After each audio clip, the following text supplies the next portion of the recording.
So last night you heard from me, this morning you heard from me, this is the last time, so for those of you who are like, oh my goodness, we already heard from her. We're going to talk about marriage and family, set that foundation, and then we're going to have a few more pastors come up, and give you some presentations on some other life issues. So let's talk about making the case for marriage.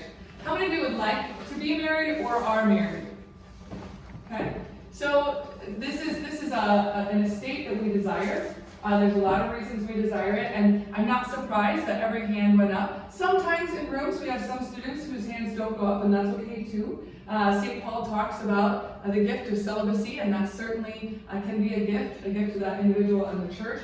Nonetheless, as Christians, for centuries, we have valued the gift of marriage, right? We've seen whether we desire that gift or not, we see it as a gift that upholds life, a gift that is sanctioned and established by God. It was the first of the gifts that God gives, one of the first of the gifts that God gives Adam, right? And so we know that this gift is valuable. It was a gift given pre-fall, something that God intended, right? And when we look at this gift then, and we desire these things, we want to take a look at where we start when we think about marriage. Because the truth is, it's not just Christians who value the gift of marriage. Non-Christians do too, right? They might not see it as a gift given by God, but they do see value in it. They want to belong. They want to be loved. They want to have a family and children. And yet, when we want these things, we want to start in a place that's going to lead to these things. Unfortunately, in the last probably 30 years, there's been a large acceptance of, we mentioned last night, cohabitation, right? Which actually doesn't necessarily lead to the gift of marriage. In fact, very frequently, if it leads to the gift of marriage, it also results in divorce later. That's what the statistics show. The statistics show that 70% of all people live together before marriage, and that is true of Christians as well. Okay, so it's something that we, as the light of the world, right? We as people who have been given the truth about not only the faith but about the gifts that God intends to give. We have a real opportunity to share the case for marriage. Why marriage instead of cohabitation? Why marriage instead of singleness, purposeful singleness? Why marriage and family instead of marriage without kids? Those sorts of things. Okay, so that's what we're going to go over today. We're going to take a look at what real love is. We're going to look at God's design for marriage, what man and wife were intended to be, right, and what they are still by the grace of God, what they still become. The gift of children, and then how we use this or talk about this with faith and life. Okay? Feel free to ask questions throughout. This should be discussion oriented, but I do want to give you some facts and things to think about. So, what is love anyway? I've got some quotes here. Does anyone volunteer? Can you read a quote for me? If you're afraid of reading, please don't raise your hand. We've got, the world actually defines love in a lot of different ways. And so we want to take a look at some of those definitions. Is anyone over here? Lily, one more reader? Great, thank you. All right, so we have a variety of quotes about love. Give us the first one, Alex. We're all a little weird, and life is a little weird. And when we find someone whose weirdness is compatible with ours, we join up with them and fall into mutually satisfying weirdness and call it love. True love. Robert Fulton. Okay, so what do you think of that definition? It's all right, is that true? What you guys have observed, that everybody's just a little weird, and they have to find someone who's like them, that's weird, and that's love? Okay, it's a definition, right? But maybe we'll see a better one. Give me your definition there, Benjamin. As you read, I fell in love the way you fall asleep, slowly and then all at once. John Green, The Fault in Our Stars. Okay, as you read, you read John Green, right? As you read, I fell in love as you fall asleep, slowly and then all at once. Okay, another perspective of love. What do you guys think of that? Definitely emotional. Yeah. Okay, and based on listening to someone read, right? Okay. Go ahead. Have you ever been in love? Horrible, isn't it? It makes you so vulnerable. It opens your chest and it opens up your heart, and it means that someone can get inside you and mess you up. Neil Gaiman, the kindly ones. Okay, so here we have love is something that can mess you up, right? Love includes vulnerability, but then it also includes a lot of hurt. Okay? Interesting definition of love. All right, our next one. Love is that condition in which the happiness of another person is essential to your own. Robert Heinlein, Stranger in a Strange Land. Okay, that condition in which another person's happiness is essential to your own. Okay? What do you guys think? Happiness isn't a steady state, and sometimes love is carrying somebody through the hard times. So I don't think you can define love by happiness. Love should produce happiness to some degree, but marriage isn't always going to be happy. Life isn't always going to be happy. Good, hang on to that. Because that's true, right? If you marry someone who's experiencing depression, will you be able to make them happy? No, you might be able to care for them and ease their suffering, and maybe help them get medical help, right? But maybe happiness won't be there, and yet are you still loving them? And in love with them? Yes. Okay, what else? Love is like the wind. You can't see it, but you can feel it. Nicholas Sparks, A Walk Through the Woods. Okay, love is like the wind. You can't see it, but you can feel it. What do you guys think? Not true? I think especially in the Bible it describes love is more than a feeling but an action. So I would say you could see it. Good. You guys you're gonna get 100, you're gonna see you're getting 100%. So we get to the next slide. What else? It says, there is never a time or place for true love. It happens accidentally, in a heartbeat, in a single flashing, throbbing moment. Sarah Desson, The Truth About Forever. Okay. So love happens in a single, flashing, throbbing moment. Right? What do you guys think? Definition? So far, all these definitions are love is something that happens to you. Ah, good. Just Good observation. In action, just you fall in love. You just fall, it's just an accident, it's not a choice, it's not a decision. Yeah, this Right? Yeah, this is an accident. Good, great. You know you're in love when you can't fall asleep because reality is finally better than your dreams. Dr. Seuss. You know you're in love when you can't fall asleep because reality is finally better than your dreams. Okay. It's cute, is it true? I have no idea. All right, you do actually have some idea, okay? Because you know what real love is, right? So real love is agape love. And all loves that we'll be talking about today all stem from agape love. Agape love is shown us in 1 Corinthians. Read it with me. Love is patient and kind. Love does not envy or boast. It is not arrogant or rude. It does not insist on its own way. It is not irritable or resentful. It does not rejoice at wrongdoing, but rejoices with the truth. Love bears all things, believes all things, hopes all things, endures all things. Love never ends. All right, take a look at those quotes. How many of them reflect agape love? We'll go back and read them in just a minute, but think about that. How many of them reflect agape love, okay? We also know, we're going to ask the question, is real love an action or a feeling? Biblically speaking, real love doesn't begin with sexual attraction. That's called real what? There's another word, it starts with an L. Lust. That's called real lust, right? And that's not to say that sexual attraction is bad. Sexual attraction is good, right? And it is a gift in a married couple. But very often what we see in the rom-coms, right, and we read in the romance series, and we see reflected on television, what we see is this, right?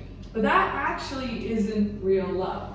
Now this can cause us to get to know someone, right? But it isn't the foundation for real love. We know that love is a decision that results actually in permanent action. And when we think of where love is shown in the Bible, when we see the work that Jesus does on the cross, God who is love, right? In our next screen, we're going to talk about that sacrificial love. We know that God's love is not temporary, right? It starts from the beginning of our life and it continues through the end. In fact, it started before we were even begun, right? So it is a decision that results in permanent action, and it seeks to meet the needs of the other. In fact, statistics show, this is not from a Christian resource, right, but statistics show that the marriages that are most happy not only attend church together, but see their spouse as someone to serve, someone that they have the pleasure of caring for, okay? So meeting the needs of others actually brings us, ironically, joy and happiness, right? And again, not only is this proven in statistics, but if you talk to pastors who do marriage counseling, my husband is a pastor, we've talked through this quite a bit, what he sees from the other side, obviously I wouldn't know the details, but he sees that those couples who seek to serve their spouse, not only emotionally and spiritually, but also physically, have the most fulfilling marriages. These are the couples that find much joy in each other, not only because they have the opportunity to serve, but also because they are serving each other. All right, you nailed it, Tyler, right? Real love can be seen because it's what?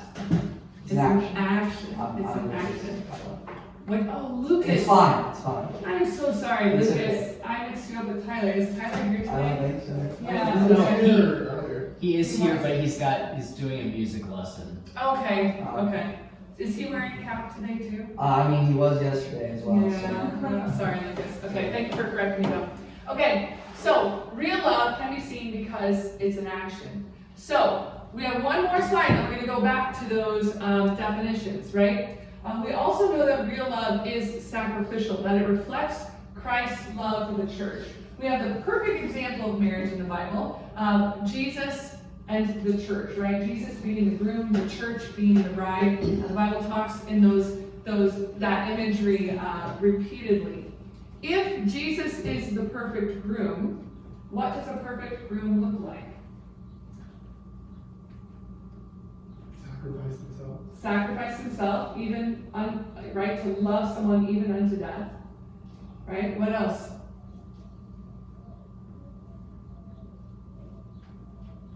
He sought her, right? He came to her to embrace her, to uphold her, to save her, to love her, and so we see that love, that source, comes from Christ. And what does, give me another one. I think a good word is humbling. Sure, right? That he humbles himself, right? Not only does he humble himself for the whole world, but for the bride of the church, right? Good. What else? Yes. He protects her from obviously he protects the church from sin, death, and the devil, but husbands protect their wives from things. And when we look at Adam and Eve in the fall, Eve ate the apple, and Adam was with her, and Yeah. he's responsible for her. Right. Yeah, the classic paintings of Adam and Eve, very often they are together, right? She's not alone in the garden when she's being tempted, and so we have some failure on Adam's part as a protector. Good. What other things? If Jesus is the perfect groom. Willing to die for you. Okay, willing to sacrifice, to serve, to die for, right? Which we've mentioned. Okay, we'll have a whole list. But when we recognize that love is sacrificial, we recognize, and that leads into eventually headship and helper or helpmate, right? We're going to talk about that in just a little bit.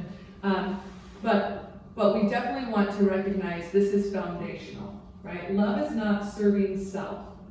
Love is serving someone else, right? Placing their needs above our own. So let's look back at those quotes then. Starting right here. Remind us, what does your quote say? We're all a little weird, and life is a little weird. And when we find someone whose weirdness is compatible with ours, we join up with them and fall mutually satisfying weirdness. We call it love. Okay. Is this a definition that matches what the Bible gives us? No, No. Why not? it kind of devalues love, Absolutely. so. Right? Okay, good. Benjamin, what did yours say? Remind us. I see you read it. I fell in love the way you fall asleep, slowly and then all at once. Okay. So it definitely contrasts with religion as an action and as a choice to carry out and look at the best interest of the other person. Good. All right. Vicar. Have you been loved horrible because it makes you vulnerable, opens your heart so someone can get inside and mess you up?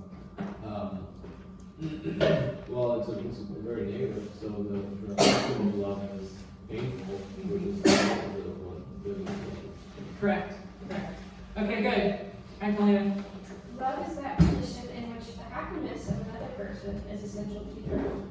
So that one's close, right? But we've actually already had a discussion. Is happiness the goal? We certainly want to help our spouse be happy, right? That's not a bad thing. But the happiness of our own happiness is founded on whether or not our spouse is happy, right? It makes it a conditional. Like, as long as Good. you're happy, I'll be happy. That's enough. Right. And is that a reason that people end their marriage today? Yeah. Because they're no longer happy, right? And back. Love is like the wind. You can't see it, but you can feel it. True or false? False. False, right? It is true that we can feel love, but even sometimes when we don't feel love, we can act love, right? We still act love. There are times in the future when, and maybe, well, some of you have children already, at 2 a.m. when your child is crying and you love them, you might not feel love for them, right? You might feel like it's time to be asleep, right? You shouldn't be up. But we act love. We go, we comfort, we change the diaper, we feed, whatever the case may be, right? Okay, good. Over here. You know you're in love when you can't fall asleep because reality is finally better than your dreams. Right. So is reality better than dreams and love? Not always. Not always, right? Right? There are times when there are difficulties in a relationship, right? So that can't be the mark of love. Good. There is never a time or place for true love. It happens accidentally in a heartbeat, in a single flashing, throbbing moment. What is that? That is true lust. That's right. That is lust. Okay, so we don't have a good definition of love that our writers talk about, our authors, right? In some of those quotes. The real definition of love must be biblical. Now, when we take a look at marriage, we're going to take a look at marriage in two parts, right? So, foundation, part one. We know that marriage is established at the beginning, and we know that God, at the beginning, visibly shows us that He is ordered, and that His order upholds and sustains life. How do we see that God is ordered in the beginning? He's not a chaotic God. Yes? The days of creation. The days of creation. What happens in day one? Let there be light. Remember that. What happens in day two? Separates what? The light from separate. That's light and darkness, right? Let there be light. What does He separate? The heavens and The heavens and the waters. Okay, so let's say this is day one, light. This one is air and water, right? Separation. Day three, the land. He creates the land, right? Land and vegetation. Okay, what does He do on day four? day and night, right? Locates the light. He gives us sun and moon, stars. So we have seasons now. We can tell when to harvest and when not to, right? Interesting. Okay, so that's day four. Day four, we locate the light. Day one was light. Day four, we locate the light, right? Day two was air and water. What do we see on day five? Not land animals. Sea creatures and birds of the air. That's interesting. Does that seem to follow a pattern? So he locates the light. Now on day 5, he fills land and air. If the pattern continues, we should expect that day 6 is land animals, is it? It is. God is an ordered God, and his order sustains life. It upholds life. He does not he does not create the fish before there is water for the fish to live in, right? He does not bring the land animals to be until there is a place for them to live, right? In fact, his very first thing is to create life, which will give life to all the creatures that will come after. God is an ordered God, and his order upholds and sustains life. So when we see that God gives the gift of marriage, when we see that God brings Adam and Eve together, we see the creation of order, the continuation of the order that he's already created. Foundationally, part 2, we see that everything that God creates then is gift, right? So we know he creates all of these things, and who does he give these things to? He creates the world and all of it in it, and who does he give the world to? Adam. And because you are a descendant of Adam, to you. And all of these things he intends as a gift, right? Now Adam understands this. Let's take a look at the gift of marriage. So verse 18, I know it's a little bit smaller, so I'll go ahead and read this. It says, "Then the Lord God said, it is not good that the man should be alone. I will make him a helper fit for him." Listen to that language.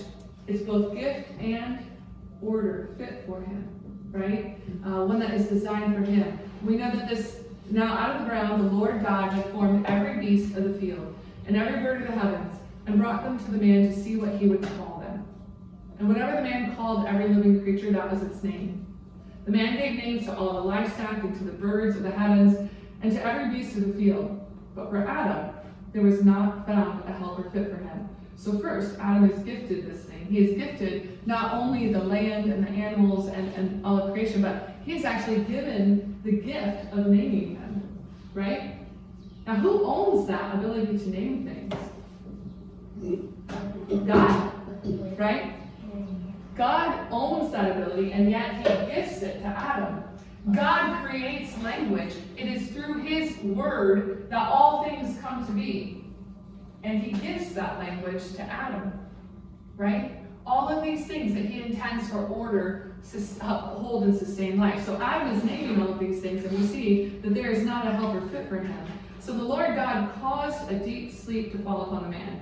And while he slept, took one of his ribs and closed up its place with flesh. And the rib that the Lord God had taken from the man, he made into a woman and brought her to the man. So here we have, as Pastor Solomon likes to say, the very first open surgery, not open heart, but first surgery, right? That happens in the world. And he takes this rib and forms Eve from him. And Adam looks at Eve, and how many English students do we have in here? A couple, right? He looks at Eve and responds with poetry. He says, this at last is bone of my bones and flesh of my flesh. She shall be called woman, because she was taken out of man. Right? He is overjoyed. He is filled with joy because of this gift that was handmade for him. This gift that belongs to him. A gift that will provide oneness for him, right? When God says, let us make them in our image, this is one of the ways that we are made in God's image. This is one of the ways that we find oneness, like the oneness that God intends. Therefore a man shall leave his father and mother and hold fast to his wife, and they shall become one flesh. And the man and wife were both naked and were not ashamed. So we see this order that's established, this gift. And how does Adam respond to the gift? With joy, right? With a sense that this is his whole ego, his whole being is completed here, right? We see order, but we also see joy, right? And let no one ever say that poetry is not the love language. I'm just saying. Guys, bring it back. All right. So, what is marriage meant to be? What can we see biblically? It is meant to be a gift. Even today, that gift continues, that oneness. It is meant to provide that unity and oneness. It is meant to reflect the giver-receiver relationship between God and humanity. Let's talk a little bit about that, right? We mentioned that Jesus is the groom of the church, and the bride is the church, right? So we have a groom, we have a bride.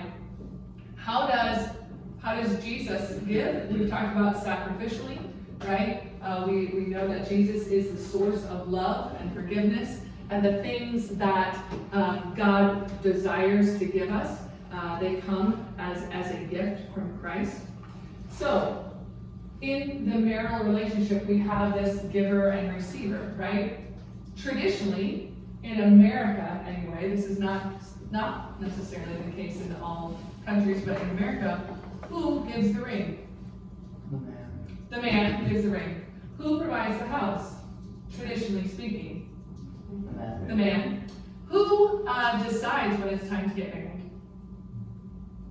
Like, who asks? The man. The man, right? And so the man gives and the woman receives, right? The man at the marital ceremony gives his last name and the woman receives it, right? She comes under the umbrella of his care. So traditionally speaking, we see this giver-receiver relationship. Even when we talk about the unity of a man and a woman coming together, not only to rejoice in each other, but also for the gift of children, who gives and who receives? The man. The man gives and the woman receives. And from her and within her comes new life, right? So it is through this unity that God continues to give life. So we also see that marriage then is also ordered. It does have a headship and it does have a helper. And this order is good and it is life affirming. Now, does society claim this order? Does society love this order? No. No, society would turn this order upside down or eliminate it completely, right? We see especially in some modern movements these efforts to flip the order, right? A woman doesn't need a husband, a woman can have a child of her own through a donor. Women should be seen as equal. Okay, so we'll talk about that just a minute. But we also see finally that marriage is meant to bring life into the world, right? One of the gifts of marriage that God loves to give is the gift of children. Also, probably not a gift that the world right now or society right now values, right? How many of you know a couple who have chosen not to have kids but have pets instead? Yeah, very common, especially common among millennials today, okay? Why pets instead? Easier. They're easier, right? They're easier. They give you love, unconditional love, right? They don't talk back. They also are pretty easy to care for. When you want to care for them, you can. When you want to go away on vacation, you can put them in a kennel or have someone else watch them, right? Can you do that with children?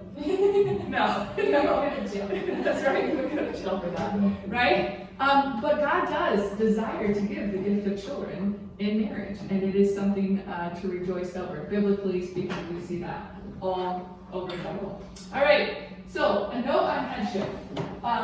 Again, when we think of headship, we often think that of equating that with someone who's in charge, right?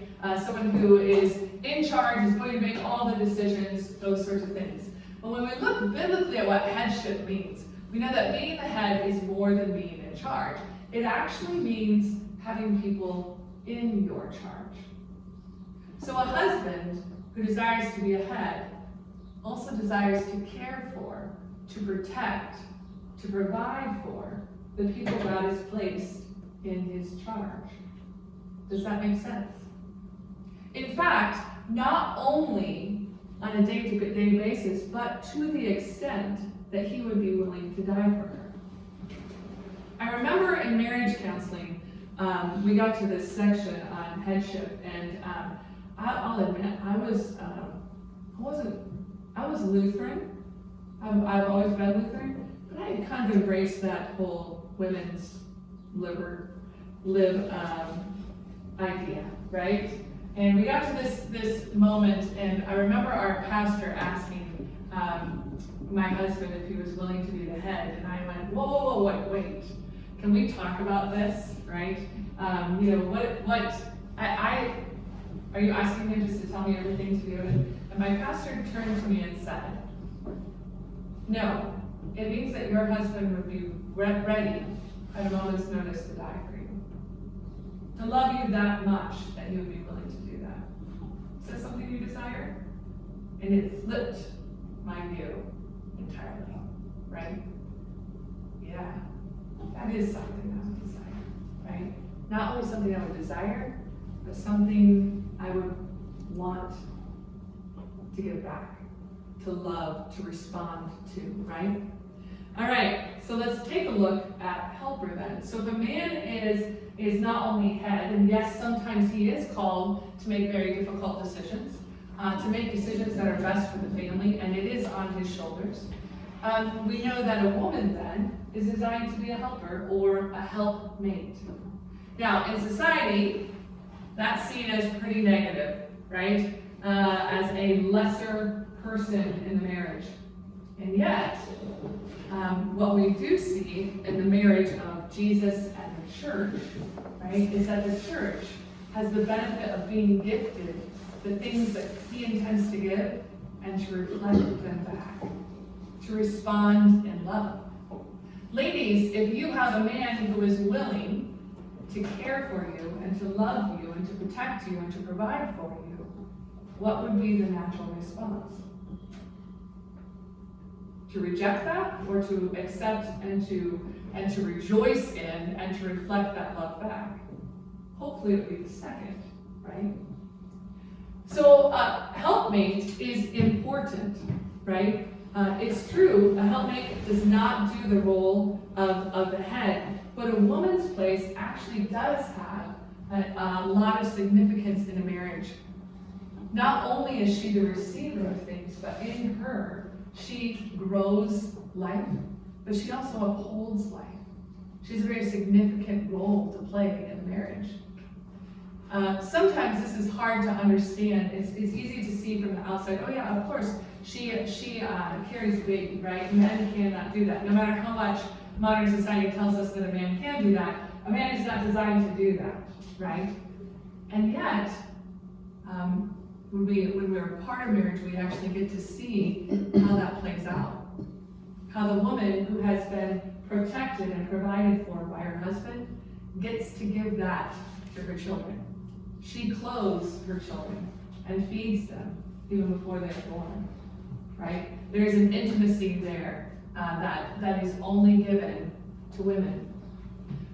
We also know, again, looking at women and men are made differently. We know that looking at careers, it is not just a matter of getting more women into the engineering field, right? But we actually do see that there are strengths that women have that are different from men in general. And I know that that's kind of a dangerous thing to say out loud, especially if you're a guy. So let me say it as a woman. There are things that women can do and things that women can't do very well.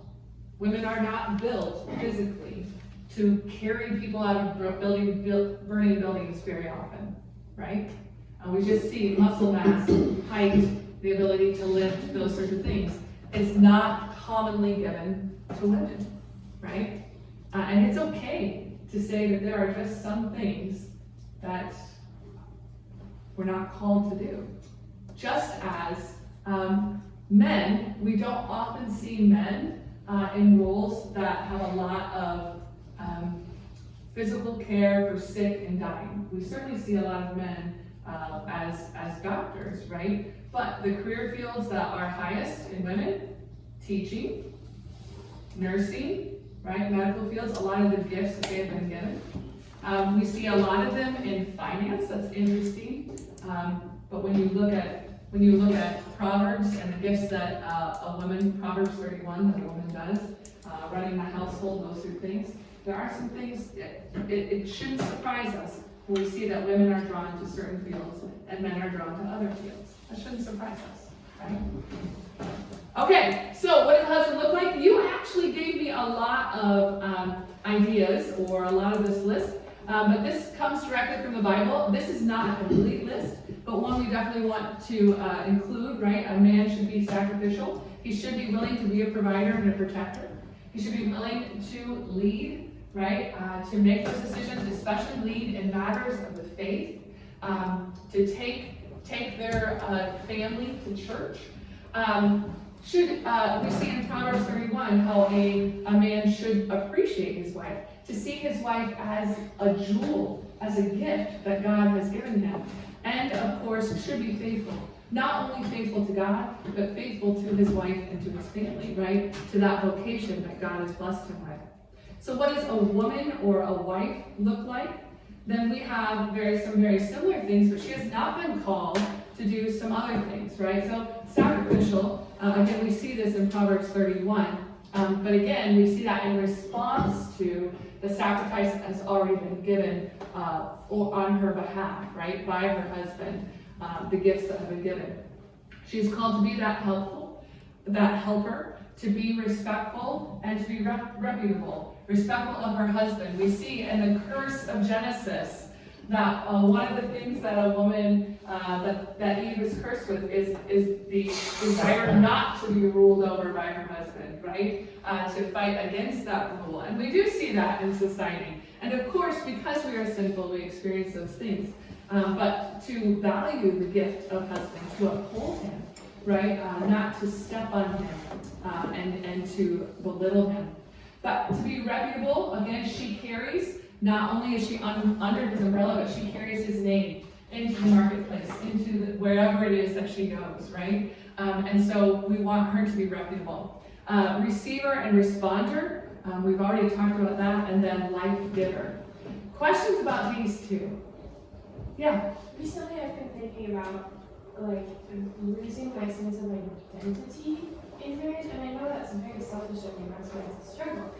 But becoming a statistic. Like, right now, I am me, I do what I do, but I know that once I enter marriage, I'm with somebody else, and it seems like on the surface, I just become another statistic of marriage. And that's not to say I don't want to do it, but that's something underneath. So how do you break out of that mindset of I'm still an individual myself, but I just get to do it with other people? And I understand that. But Yeah, that is certainly something that society plays on a lot, right? The individual spirit, the individualism, the importance of that. So there's actually a lot of things to talk about here, but let's start with number one, and that is that it is not easy for a man or a woman to become one with someone else.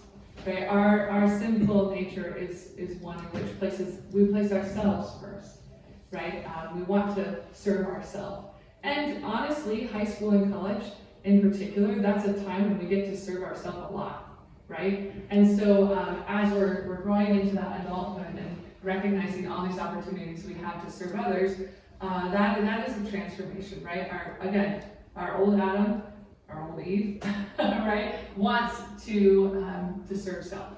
So understand that it is difficult, right? It isn't easy just to sacrifice self for the other, and that's something that over time throughout marriage you continue to hone and to work on and to become more one. It's true, you become one on your marriage day, but you are a lot more one 25 years later than you were on your marriage day. Am I saying anything false about that, Pastor Solomon? Yeah. Okay, so that's one thing.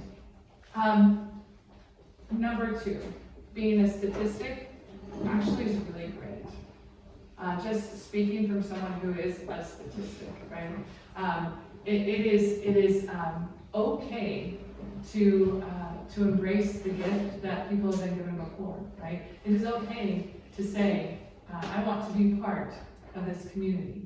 And it is good, actually, right? These are some of the gifts that God intends or desires to give.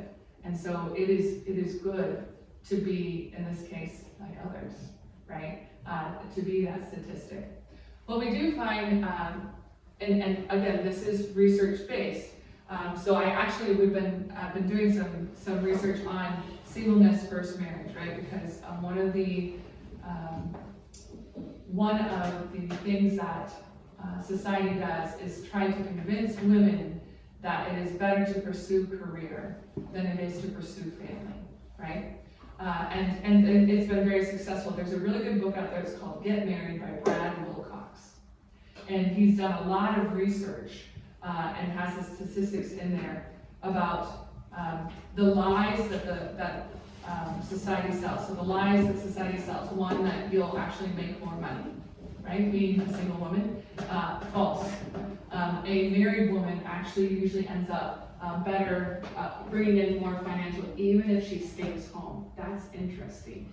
In the long term, as a family, economically, she's better off. Not only in the immediate, but also when it comes time for retirement. 2, singleness makes me happy.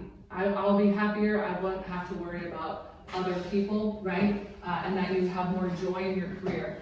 They did a study of women from ages 18 through 55 who pursued career instead of family. And guess what? It's true. Both groups found happiness, but the percentages were much higher for women who found happiness or who were married and had children. In fact, so much higher that it almost doubled once they hit their mid-30s to 50. That's interesting, right? They looked at, again, like having children, not having children, even if you're married, right? And again, the happiness quotient went up. Now again, we don't get married for happiness. We don't get married for more money. But there are a lot of lies that society tells us about pursuing about certain stuff, about pursuing our own goals, and not contemplating or not seeking some of the gifts that marriage offers, right? Other contributions. Actually, I think that word tells the whole story, contribution. So when one enters into a one flesh union in marriage, one does not disappear, one becomes the fuller version of who God has intended you to be, because all of the gifts, talents, abilities, interests, and experiences that God has given you now not only become property of the unit of the household, they become a contribution, something that you bring, not that you leave behind.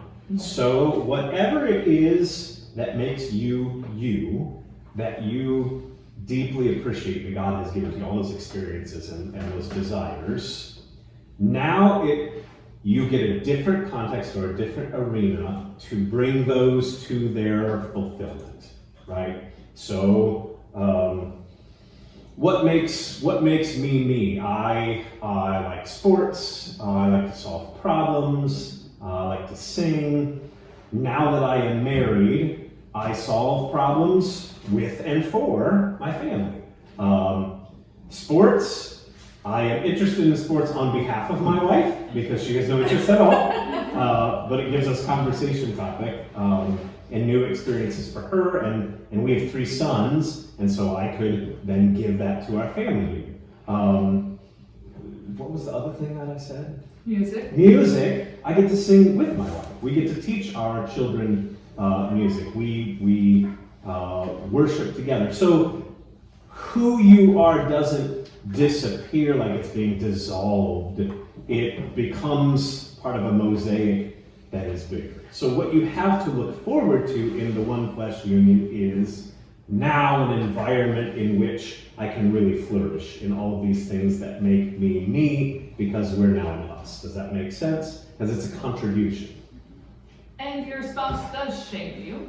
That oneness does shape and change you. And as someone we've been married now for more than 25 years, 27, I would say shaped me for the better in every way possible, right? And I wouldn't have known that that's who I could be, right? And who God intended. And I would hope my husband would say the same thing. He's not here, so we'll leave it at that. Pastor, I remember having similar thoughts until I met Carrie. And then I think it's really nice to think that, like, you're not becoming a wife, you're becoming George's wife, or whoever. It's not an abstraction. So I'm just not a husband in the abstract, I'm Carrie's husband. And I'm not just a dad in the abstract, I'm Hannah and her dad and Isaac's dad. And I'm not a pastor in the abstract, I'm pastor of St. Paul JDLC. So thinking about it in abstract terms might have that, like, I'm floating away from something real. But marriage is actually the opposite. It bounds us to those very, very real things, a very real individual, a very real place, a very real family. So that might be helpful too. So I just, like, imagining being a wife is, I could imagine that it's intimidating. Juliet. Yeah, that's actually. Yeah. Same thing for me for being a husband. So I actually never, when I thought about being a husband and father, I never wanted to. I never thought that was it was intimidating for me. But then I met Carrie and I said, wow, I could be her husband. That's great. I don't want to be anybody else's husband. I just have her. So I hope that maybe that's something for you. Yeah, good question. All right, we'll kind of move through these last fast, but if you do have questions, let me know. So how is marriage life affirming, right? Why, again, do we want to be out in the world telling people marriage is good, and you should get married, don't cohabitate, those sorts of things. So how is it life affirming? First of all, it does give you the opportunity to uplift and support. God brings you together to care for each other. And that is a real gift.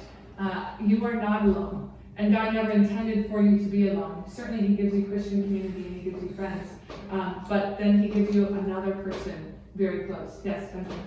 Actually, that was the interesting, I guess, what was percolating as everybody was giving some really good thoughts. It was just like, we have the societal thing where it's all about the individual. Mm-hmm. And I guess if you actually look at, scripture, like Pastor was saying, there are individual locations, and, Pastor is Carrie's husband and so forth. So that it's like there's both this group thing and this individual thing, and they're both true. And so if we all want to focus on, I'm an individual, and I focus on that, and I forget the group, that's bad. If I think, I'm getting into the group, and I'm no longer an individual, that's not true either. It's like both of those things are true, right? Yes. You have vocations, multiple, and some of them are individual vocations, and some of them, yeah. But either way, vocations are going to serve others, right? Okay. You are part of the community. You are part of the community. That's right. Marriage is going a good place to use gifts in service to others, right? To refine those gifts. Pastor Solomon talked about that. It is the first place where children learn grace, mercy, and forgiveness. You, as parents, get the opportunities to share that, but also it is the place where grace, mercy, and forgiveness thrives. Because when you bring two sinners together, they're going to sin against each other, and grace, mercy, and forgiveness is going to be needed in the household. It transforms me into we, and we are better together, right? We see that, again, God does not intend for us to be alone, and we enables us to do even more things, even more ways to serve, even more joys. And we know statistically it is the best place to raise children, right? And you mentioned that, you opened up with a question about that. So marriage in a household is the best place to raise kids.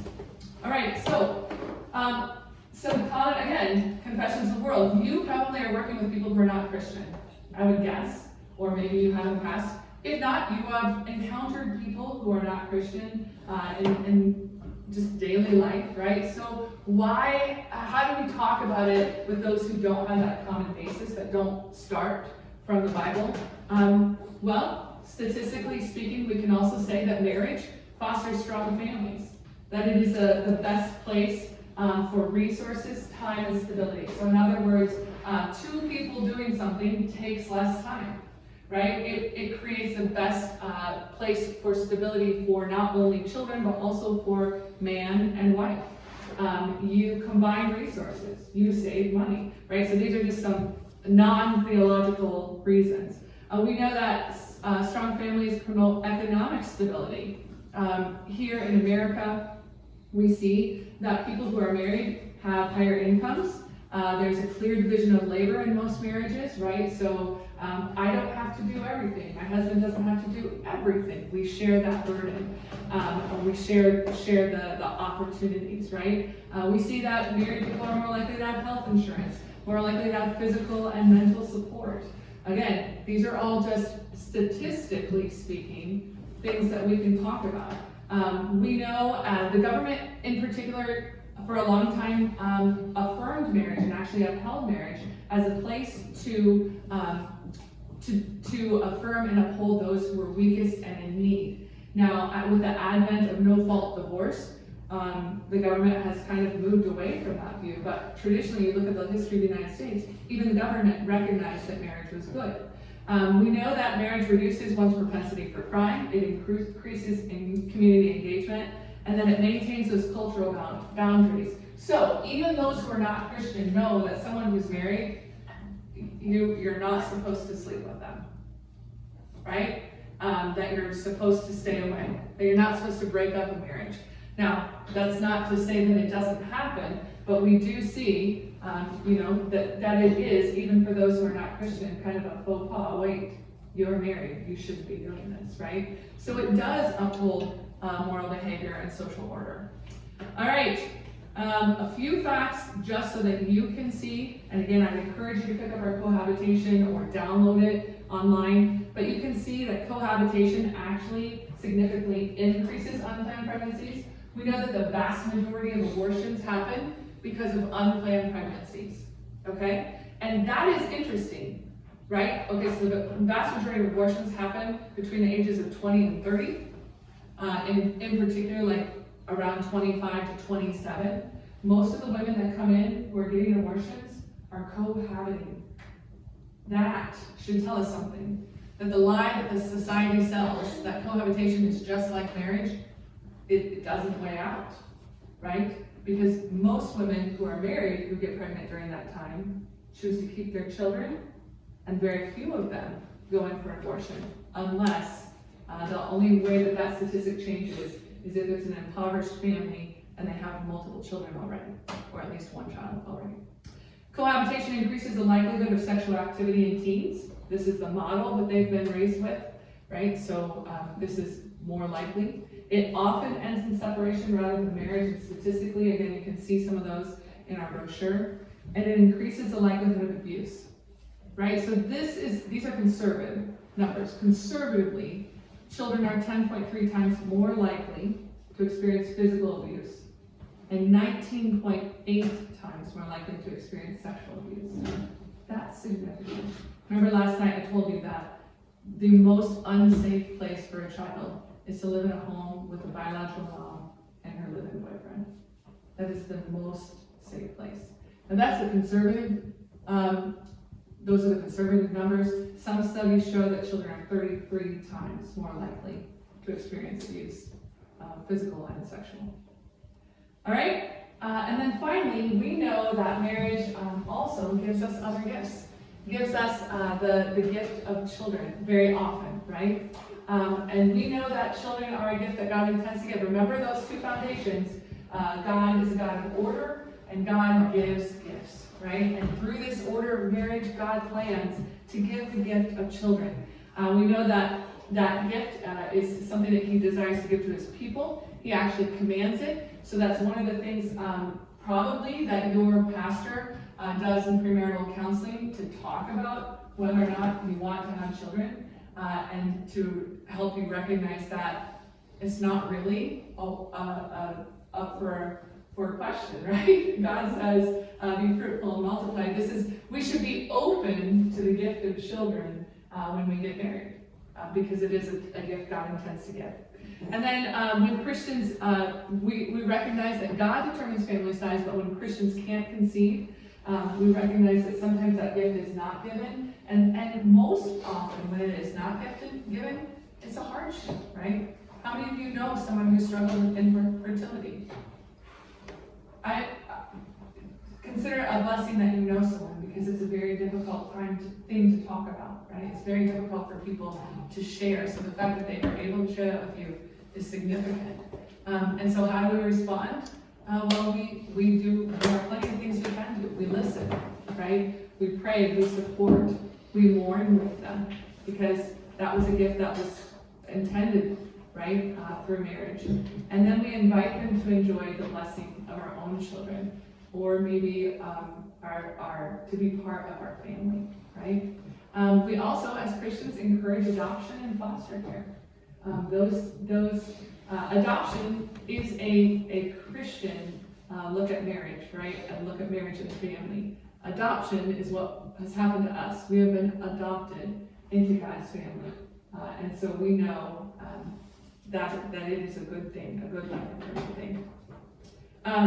We want to understand that the depth and the gift that God intends to give, that those gifts are foundational to our decision on contraception. So I actually have a whole presentation on contraception.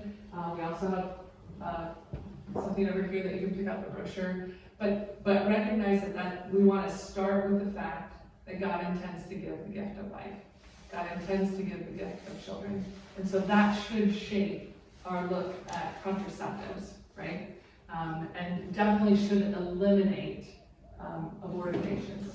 And there are some things that are sold as contraceptives that are in actuality abortifacients.